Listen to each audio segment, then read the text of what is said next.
नमस्ते दोस्तों। मेरा नाम रीना है। मैं 22 साल की हूँ और मेरी शादी एक बहुत बड़े और अमीर खानदान में हुई है। मेरे पति का नाम राहुल है।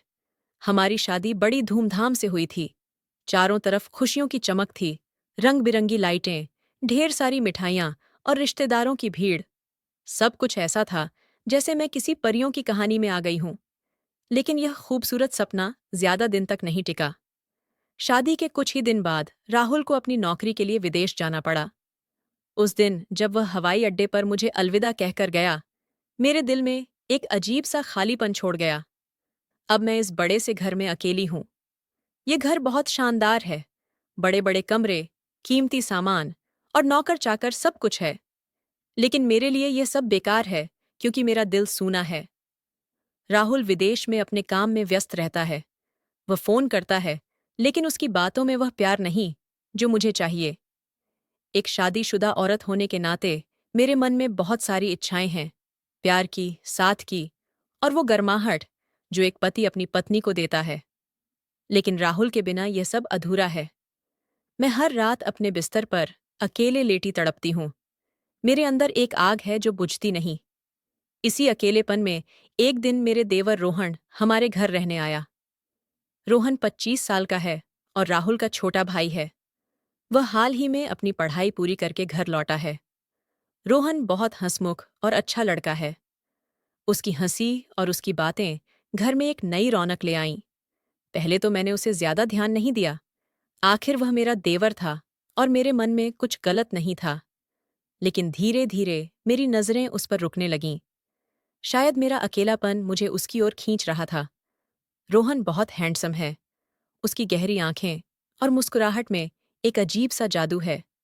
जब वह मुझसे बात करता तो उसकी आवाज मेरे कानों में मिठास घोल देती। शुरू में हमारी बातें साधारण थीं, घर का हाल, मौसम और कभी-कभी राहुल की बातें। लेकिन समय के साथ हमारी बातों में एक गहराई आने लगी। मैंने देखा कि रोहन भी मुझसे बात करने में सहज है। कई बार ऐसा होता कि हम दोनों चुपचाप बैठे रहते, लेकिन हमारी आंखें एक दूसरे से बहुत कुछ कह देतीं। यह अनकहा जुड़ाव मेरे लिए नया था और मेरे दिल को सुकून देता था। एक दिन मैंने सोचा कि क्यों ना मैं रोहन को अपनी ओर आकर्षित करूं। मैं जानती थी कि यह गलत है। मैं राहुल की पत्नी हूं और रोहन मेरा देवर है। लेकिन मेरे अंदर की तड़प इतनी ज्यादा थी कि मैं अपने आप को रोक नहीं पाई। मैंने तय किया कि मैं रोहन से रोमांटिक बातें करूंगी और ऐसे कपड़े पहनूंगी जो उसे मेरी ओर खींचें। एक शाम को जब घर में कोई नहीं था, मैंने एक खूबसूरत साड़ी पहनी। वह साड़ी थोड़ी पारदर्शी थी, जो मेरे शरीर की खूबसूरती को हल्के से उजागर करती थी। मैंने अपने बाल खुले छोड़े और हल्का मेकअप किया। फिर मैं रोहन के कमरे की ओर गई। वह अपने कमरे में किताब पढ़ रहा था। मैंने दरवाजे पर हल्की सी दस्तक दी और अंदर चली गई। रोहन, क्या कर रहे हो? मैंने मुस्कुराते हुए पूछा। उसने मुझे देखा और उसकी आंखों में एक चमक सी आ गई। बस, एक किताब पढ़ रहा हूं भाभी, उसने थोड़ा शर्माते हुए कहा। मैं उसके पास गई और उसके बगल में बैठ गई। मैंने जानबूझकर अपनी साड़ी का पल्लू थोड़ा सरका दिया ताकि मेरी कमर नजर आए। रोहन की नजर मेरी कमर पर गई, लेकिन उसने जल्दी से आंखें हटा लीं। मैंने उससे पूछा, कैसी किताब है? यह एक प्रेम कहानी है, उसने जवाब दिया। मैंने हल्के से मुस्कुराते हुए कहा, अच्छा, प्रेम कहानी। तुम्हें प्यार में दिलचस्पी है? रोहन थोड़ा हिचकिचाया और बोला, हाँ भाभी, प्यार तो हर किसी को होता है। मैंने उसकी आंखों में देखा और कहा, हाँ, प्यार तो हर किसी को होता है, लेकिन कभी कभी वह प्यार मिलता नहीं। रोहन मेरी बात समझ गया। उसने कहा, भाभी, आप बहुत खूबसूरत हैं। भैया बहुत भाग्यशाली हैं कि उन्हें आप जैसी पत्नी मिली। मैंने उदास होकर कहा, भाग्यशाली तो हैं, लेकिन वह यहाँ नहीं है। मैं अकेली हूँ रोहन। रोहन ने मेरी बात सुनी और बोला, भाभी, मैं हूं ना, मैं आपका साथ दूंगा। मैंने उसका हाथ पकड़ा और कहा, तुम बहुत अच्छे हो रोहन। उस पल हमारे बीच एक अनकहा रिश्ता बन गया। मुझे लगा कि रोहन भी मेरी ओर खींच रहा है, लेकिन वह डर रहा था। शायद उसे लग रहा था कि यह गलत है। उस रात हमने साथ में खाना खाया और फिर एक फिल्म देखी। फिल्म के दौरान मैंने जानबूझकर उसे सट कर बैठ गई। मेरी कोहनी उसकी बाह को छू रही थी और मेरे दिल की धड़कन तेज हो गई थी। रोहन भी मेरे करीब आने लगा, लेकिन उसने खुद को रोका। फिल्म खत्म होने के बाद हम अपने अपने कमरों में चले गए, लेकिन उस रात मैं सो नहीं पाई। मेरे मन में रोहन का ख्याल बार बार आ रहा था। मैं चाहती थी कि यह रिश्ता आगे बढ़े, लेकिन डर भी था कि कहीं सब बर्बाद न हो जाए। अगले दिन मैंने फिर से कोशिश की। मैंने एक खूबसूरत लहंगा पहना, जो मेरे शरीर को खूबसूरती से ढकता था और थोड़ा खुला भी था। मैं रोहन के कमरे में गई और कहा, रोहन, आज मैं तुम्हें एक सरप्राइज देना चाहती हूँ। उसने उत्सुकता से पूछा, क्या सरप्राइज भाभी? मैंने कहा, मैंने तुम्हारे लिए एक स्पेशल डिनर बनाया है। आज रात सिर्फ तुम और मैं। रोहन ने मुस्कुराते हुए कहा, वाह भाभी, ये तो बहुत अच्छा है। उस रात मैंने डाइनिंग टेबल को खूबसूरती से सजाया, मोमबत्तियां जलाईं और हल्का संगीत बजाया। जब रोहन आया तो वह हैरान रह गया। उसने कहा, भाभी, ये तो बहुत सुंदर है। मैंने कहा, तुम्हारे लिए रोहन। हमने साथ में खाना खाया और बातें की। मैंने जानबूझकर रोमांटिक बातें शुरू की। रोहन, तुम्हारी कोई गर्लफ्रेंड है? मैंने शरारत से पूछा। उसने शर्माते हुए कहा, नहीं भाभी, अभी तक तो नहीं। मैंने कहा, अच्छा, तो तुमने कभी प्यार नहीं किया? रोहन ने कहा, प्यार तो किया है, लेकिन वह एक तरफा था। मैंने उसका हाथ पकड़ा और कहा, कोई बात नहीं रोहन, प्यार तो होता ही है। उस पल मुझे लगा कि हमारा रिश्ता और गहरा हो गया है। खाना खत्म होने के बाद हम सोफे पर बैठे। मैंने कहा, रोहन, क्या तुम मुझे एक मसाज दे सकते हो? मेरी पीठ में बहुत दर्द है। रोहन थोड़ा हिचकिचाया, लेकिन फिर मान गया। उसने मेरी पीठ पर हाथ रखा और मसाज शुरू की। उसकी उंगलियां मेरी पीठ पर चल रही थीं और मेरे शरीर में एक अजीब सी सिहरन होने लगी। मैंने आंखें बंद कर लीं और उस पल को महसूस किया। रोहन, तुम बहुत अच्छे हो। तुम्हारी उंगलियां जादू करती हैं। मैंने धीरे से कहा। उसने मुस्कुराते हुए कहा, धन्यवाद भाभी। फिर मैंने अचानक उसका हाथ पकड़ा और उसे अपनी ओर खींच लिया। हमारे चेहरे बहुत करीब थे। मैं उसकी सांसें महसूस कर सकती थी।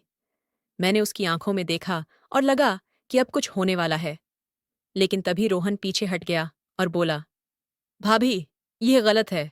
आप मेरी भाभी हैं। मैं उदास हो गई और कहा, रोहन, मैं जानती हूं, लेकिन मैं बहुत अकेली हूं। मुझे तुम्हारी जरूरत है। उसने कहा, भाभी, मैं आपकी भावनाओं को समझता हूं, लेकिन यह सही नहीं है। अगर किसी को पता चल गया तो बहुत बुरा होगा। मैं चुप हो गई। वह सही था, लेकिन मेरे दिल की आग कम नहीं हो रही थी। उस रात मैं अपने कमरे में गई और रोने लगी। मुझे खुद पर गुस्सा आ रहा था, लेकिन मैं क्या करूं?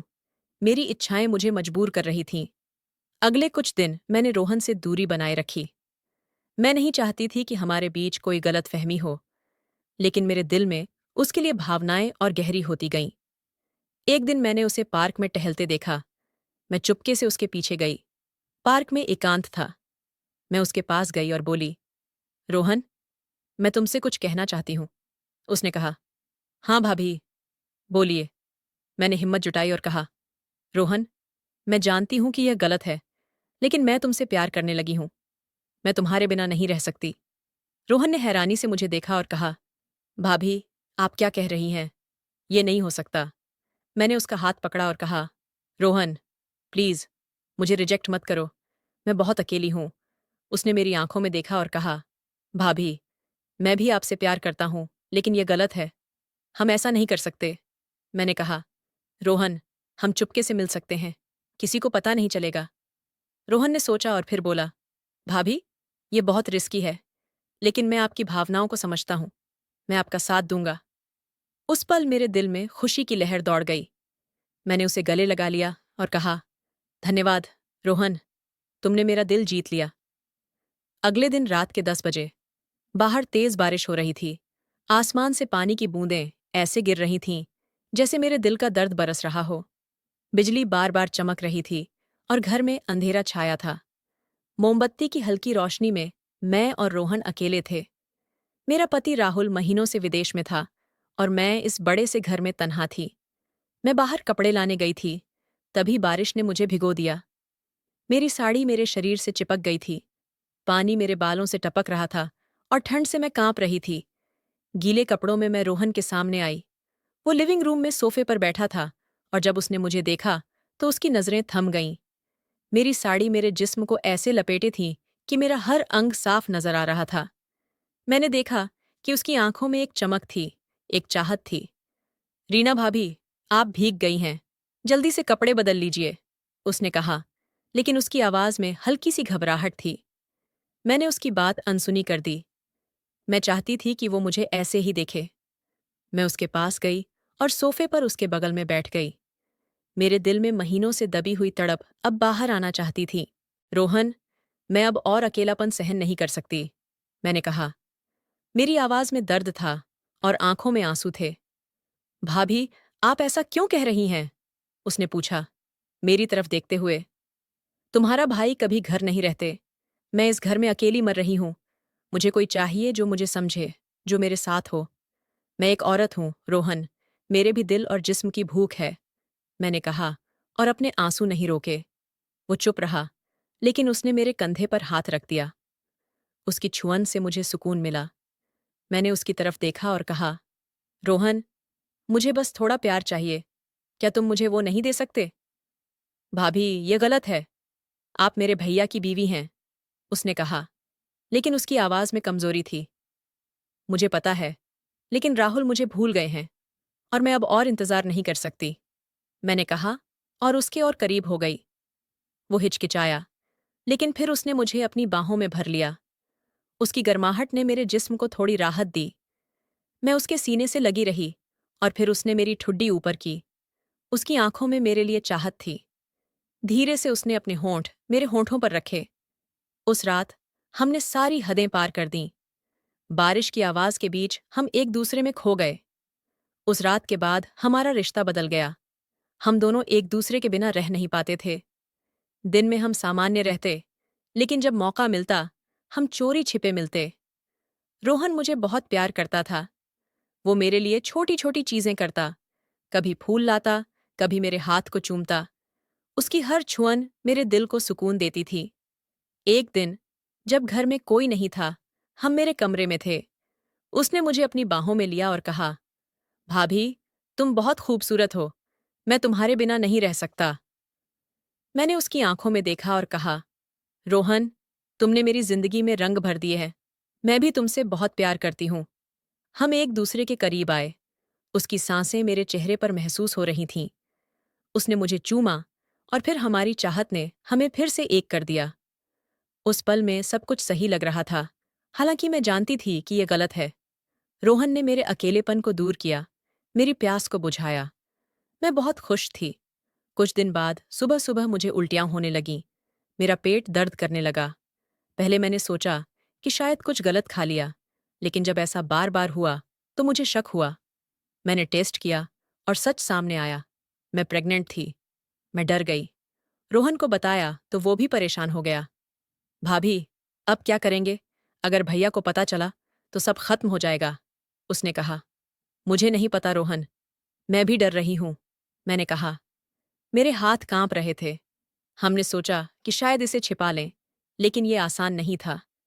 मेरे मन में डर था कि राहुल को सच पता चल गया तो क्या होगा। फिर एक दिन राहुल बिना बताए घर आ गया।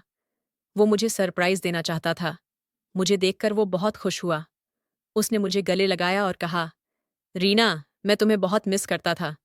लेकिन फिर उसकी नज़र मेरे पेट पर गई। रीना, क्या तुम प्रेग्नेंट हो? उसने पूछा। मैं चुप रही। मेरे पास कोई जवाब नहीं था। बताओ, ये कैसे हुआ? मैं तो महीनों से घर नहीं आया, उसने सख्त आवाज में कहा।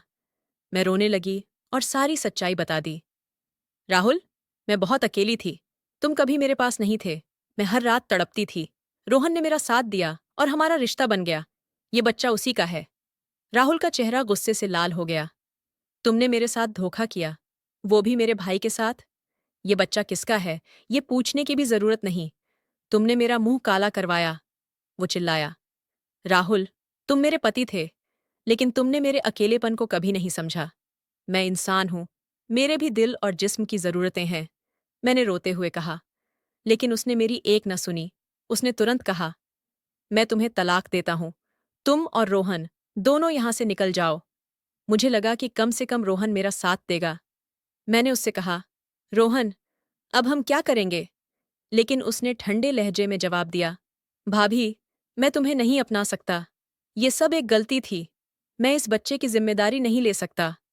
उसके शब्द मेरे दिल में चाकू की तरह चुभे। जिस इंसान पर मैंने भरोसा किया, उसने मुझे छोड़ दिया। अब मैं अकेली हूं। मेरे पेट में एक बच्चा है और मेरे पास कुछ नहीं। राहुल ने मुझे तलाक दे दिया। रोहन ने मुझे ठुकरा दिया। मैं हर दिन अपनी गलती पर रोती हूं। काश मैंने अपनी भावनाओं को दबा लिया होता। काश मैंने सब्र किया होता तो आज ये दिन नहीं देखना पड़ता। मैंने अपनी प्यास को बुझाने के लिए जो जो रास्ता चुना, वो मुझे ले डूबा। अब मैं बस पछतावे के साथ जी रही हूं। मेरी कहानी एक सबक है। प्यार और चाहत बहुत खूबसूरत है, लेकिन अगर वो गलत रास्ते पर ले जाए तो सिर्फ दर्द ही मिलता है। दोस्तों, आपको यह कहानी कैसी लगी? कृपया अपने विचार साझा करें। अगर आपको यह कहानी पसंद आई तो इसे लाइक और शेयर करें। ऐसी ही और कहानियों के लिए हमारे चैनल को सब्सक्राइब करें और बेल आइकन दबाना न भूलें। धन्यवाद।